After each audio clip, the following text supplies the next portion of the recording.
Tiniyak ng presidente ng Central Student Council na si Ruby Andawan na maisasatupad na ang Students' Code matapos ang humigit kumulang na 8 taon ng pagproseso nito. Ang pagpapalit ng universidad ng rektor ang di umano'y naging isa sa mga rason upang maantala ang matagal nang nasimulang paglalakad ng Students' Code.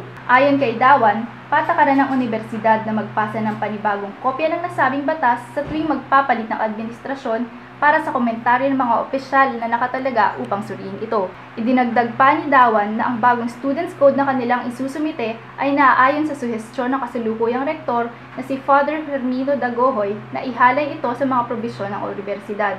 Ang Students' Code na unang naisulat noong taong 2004 at nagdaan na sa kamay ng iba't ibang administrasyon ay tuluyan ng maisa sa batas sa susunod na pang-akademikong taon.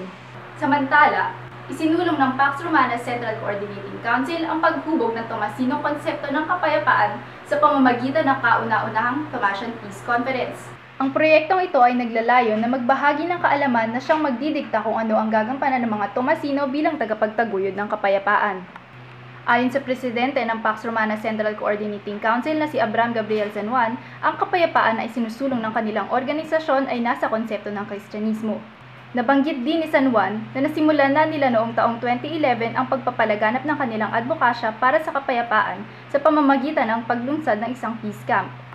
Ang nasabing Tomasian Peace Conference ay naganap noong ika-12 ng Pebrero 2013 sa Tanyanki Student Center na pinamunuan ng Pax Romana Central Coordinating Council sa tulong ng Peace Tech Ambassadors, Peace Tech Tomasians at ng Office of Student Affairs. Peace is a simple word.